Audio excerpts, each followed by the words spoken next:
everyone, I'm Jill Fuselli and I am the owner and trainer of Eastwood Stables, just located outside of Acme, Alberta, which is about 40 minutes northeast of Calgary, Alberta. And it's been a stressful week for a lot of us as I think someone's trying to eat here, because we've all had to deal with COVID-19 and what that means to us and how it's affected our families and our lives and our jobs. And it's been really hard on the equine industry as all of us have had to change the way we do our business. Our governing bodies with Equine Canada and Alberta Equestrian Federation has advised us to close down operation. There's too much risk involved with horseback riding to tie up a hospital bed that's desperately needed for patients that are suffering from the virus. But what it means to our riders and our horse owners is that they unfortunately aren't going to be able to ride their horses or train or even do horse shows this summer. It was just announced today that Spruce Meadows has canceled their summer series, and it's just it's been really sad. And I think everybody is just sort of still coping this first week of dealing with self-isolation. And I was thinking about it, and we've been talking as coaches on the internet. We've had different meetings and figuring out how can we help keep the kids and riders in our industry still stay engaged and still feel like they're part of the community. And my idea was to come up with a new online teaching program.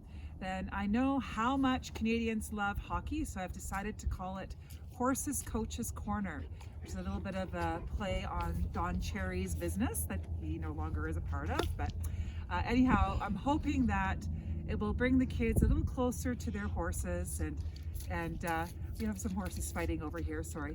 That you guys can enjoy the videos that we're going to provide for you. I've got different guest speakers lined up and a segment called Rider Remarks, which I'm going to ask for interactive participation from the viewers of these videos. My team at my barn is on board and they're all ready to go and start participating in these videos, and I'm really hoping that you'll enjoy them too and maybe learn something. So here we go. We're gonna go and start our first episode of Rider Remarks, and the question that I put out this week was, who is your favorite horse and why? And I'm gonna set up these kids that have answered this question now, and I want you guys to wait till the end of this video to find out what the next question is. And what I'm looking for is for all of you to send me your replies in a 60-second video or less, and I'll give you where to send them to at the end of this video. And it'll be really fun to see if your video gets picked to be on the episode.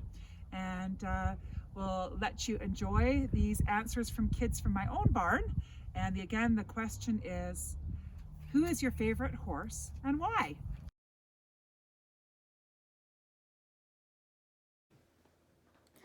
My favorite horse is Dixie because she's really kind and I think she's really beautiful.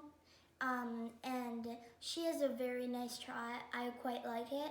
And she also has trouble with her canter leads, but although her canter is pretty nice. Thanks for Ava for riding her and just making her much better and sorting out the leads a little bit. And thanks also for Sadie and Ava to come all the way to Lethbridge to get her. My favorite horse is Ringo because he is cute, he does tricks, and eats my mom's hair. Hello, my name is Hadley, and my horse lives at Eastwood Stables, and his name is Vic, and it's a boy, and I love him so much, because my heart is in him when I go there, and I love him because he's sweet to me, and I'm sweet to him, so he's like a cupcake to me, and I love him so much, and that's why I love him so much.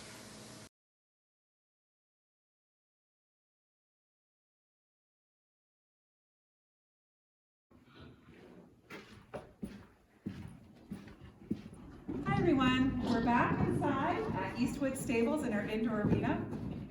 As you can see, we're a smaller barn. We have, on average, 13 to 14 horses living here at one time. I have 4 school horses that help me keep pretty busy. I've got about 40 to 50 kids a week that I teach when we're not shut down. So for me, being in social isolation and keeping distance from the rest of the world, it's quite manageable for me to manage everybody here. And usually we bring the horses in now, they can have a little fun in the sand arena. We're in mud season right now, so it's pretty icy outside with all the melt in Alberta with the nice weather we've had these last couple of days. So they're enjoying a good frolic around the arena.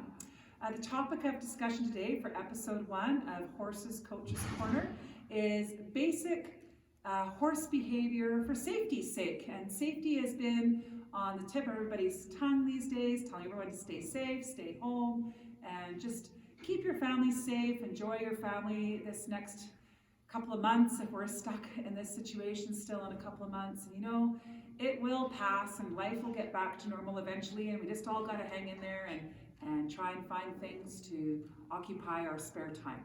So first thing I'd like to talk about today when you think about basic horse behavior is we need to understand as horse owners and riders what makes a horse tick and what causes behavior in horses.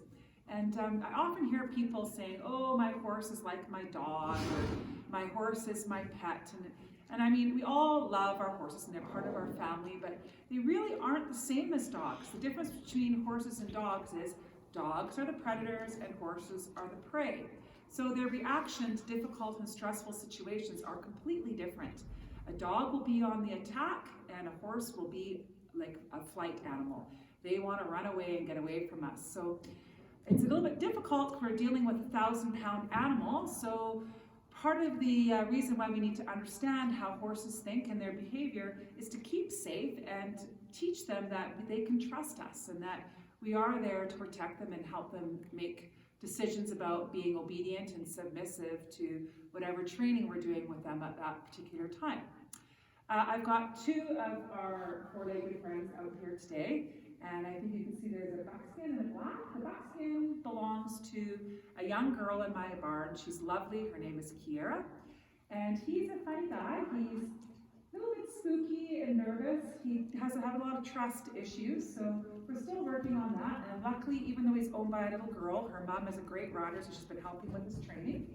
And the other one, you'd never know by the way he's behaving, is TikTok, and he belongs to an adult. He's a quarter horse. And he's actually usually really rock steady. He's easy to deal with. He does have a little bit of a go button, but generally he's a real sweet guy. Horses have a hierarchy when they are in the wild. They all live in herds, we know that.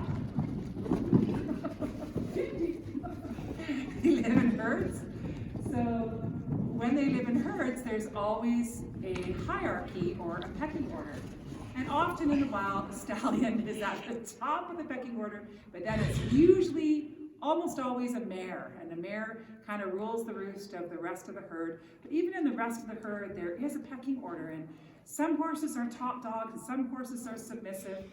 And as riders and trainers, we have to understand where they sit with their personality, because you don't want to be too demanding and hard on a submissive horse because they don't really need it, and you need to be a little bit stronger and forceful to a horse that's got that top dog personality.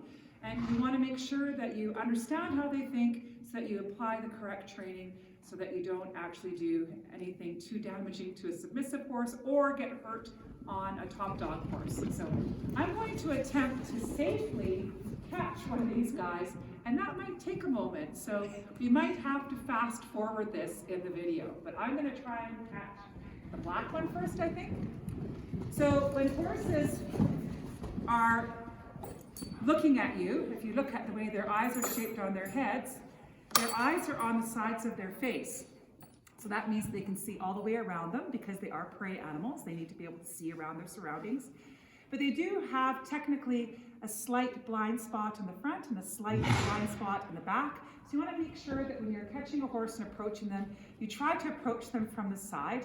And you don't want to get into a battle of chasing them when they're loose in a field because you'll never keep up with them unless you're a really fast runner. But anyways, you want to go to their side and talk to them so they know you're coming and you don't spook them. And I think that TikTok looks like you might want to get caught, so I'm going to go and catch you.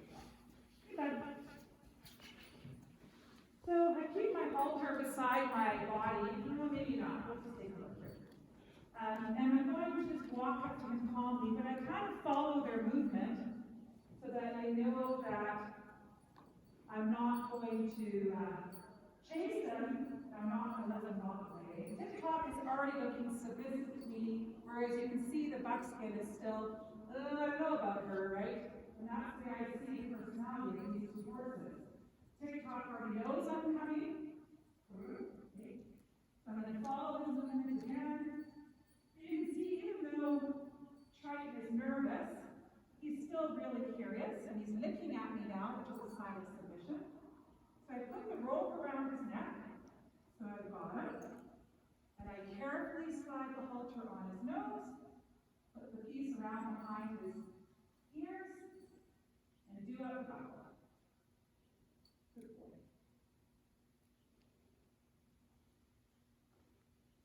In training, horses are always generally handled on their left-hand side.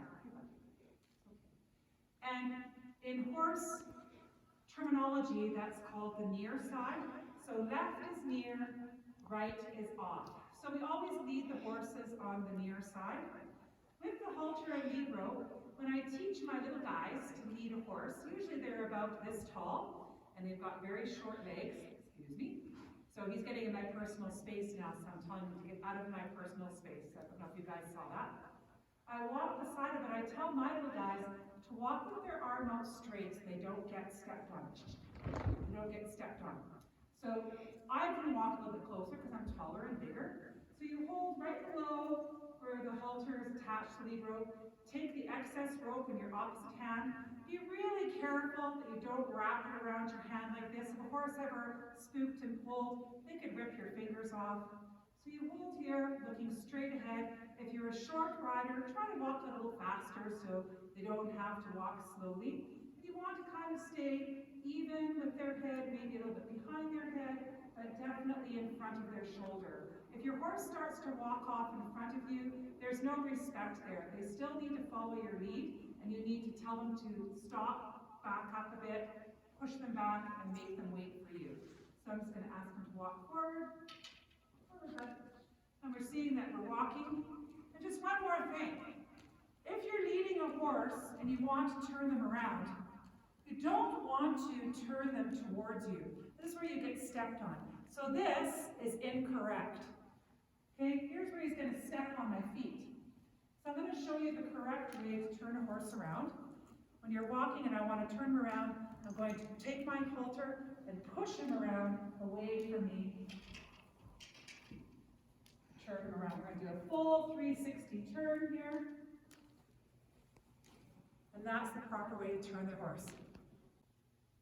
Hi, now that we've got both horses caught, we're going to show you how to safely tie your horse if you want to handle them in the barn. It's really important for all riders and horse owners to learn how to do a safety knot, or what we call a quick release knot. You want to make sure that your horse is tied safely, because they can actually get themselves into all sorts of trouble if they're tied incorrectly. So what I do, and we have in our barn rings attached to studs in the walls that are totally secure. So if they do pull back, they're not going to pull a board out of the fence. We always tie them with a halter and lead rope. Never ever do what's in the movies and tie them with their bridles. It's incorrect. It's a bad movie myth. So we take the lead rope with the halter and we run it through the ring on the wall. I make sure that the rope attached to the halter is quite short so the horse can't get their head stuck underneath. And plus, if you tie them long, they kind of get into mischief. So we'll tie them short so they have to behave themselves. So you take the end of your rope and make one loop like this, and then take the other side and loop it through. It's a quick release knot like this. It's tight, he can't go anywhere. Sometimes if I've got a horse that knows how to untie their rope, because they know how to untie it sometimes, I put the end through the loop as well. And you can see that he's tied quite tight here. He can't get away. He's still got some mobility with his head. Another thing I want to point out is that his halter fits him really, really well. It's not too long in his nose. It's not too loose underneath his jaw. It's a perfect size halter for this horse. Make sure that halters fit, because sometimes they can slip out of them. Other than that, you guys can practice a quick release knot at home if you want to do something at home while you're waiting for the quarantine to end. And otherwise, we'll see you next week. Thanks for joining us on our first episode of Horses Coaches Corner. I want to invite you guys to stay tuned for our next episode. We have a guest speaker. His name is Kent Potter. He's our barn farrier. And I also wanted to give you the question for the next rider remarks, and that is, what's your favorite horse breed and why? So don't forget to send in your 60-second answer on video to me. Everyone just stay safe, wash your hands, stay inside, and to my team, I love being your coach. Thanks, guys.